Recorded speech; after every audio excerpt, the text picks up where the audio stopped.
తెలంగాణ రాష్ట్ర public service commission చైర్మన్గా మాజీ డీజీపీ మహేందర్ రెడ్డి బాధ్యతలు చేపట్టారు. గవర్నర్ తమిళిసై ఆయన నియామకానికి ఆమోదముద్ర వేయగా ప్రభుత్వం ఉత్తర్వులు జారీ చేసింది. చైర్మన్తో పాటు మరో 5 సభ్యులను కూడా ప్రభుత్వం కొత్తగా నియమించింది. గత ప్రభుత్వ హయాంలో టీఎస్పీఎస్సీ నిర్వహించిన పరీక్షల్లో పేపర్ లీక్ వంటి ఘటనలతో తీవ్ర విమర్శలు వస్తే ప్రభుత్వం మారగానే చైర్మన్ బి జనార్దన్ రెడ్డి సహా సభ్యులు రాజీనామా చేశారు. దీంతో కొత్త చైర్మన్గా మహేందర్ రెడ్డి నియమితులయ్యారు.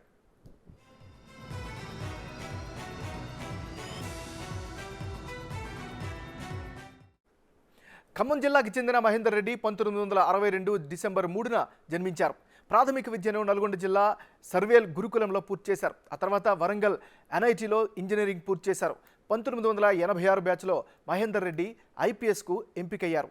తెలంగాణ రాష్ట్ర డీజీపీగా 17 నవంబర్ 2017 నుంచి 31 డిసెంబర్ 2022 వరకు పనిచేశారు.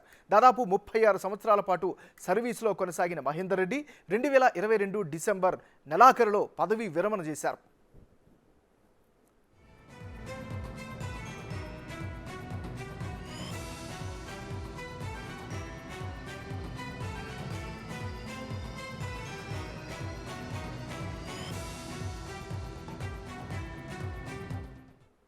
చైర్మన్ సభ్యుల పదవులకు దాదాపు 600 మంది దరఖాస్తు చేసుకున్నారు.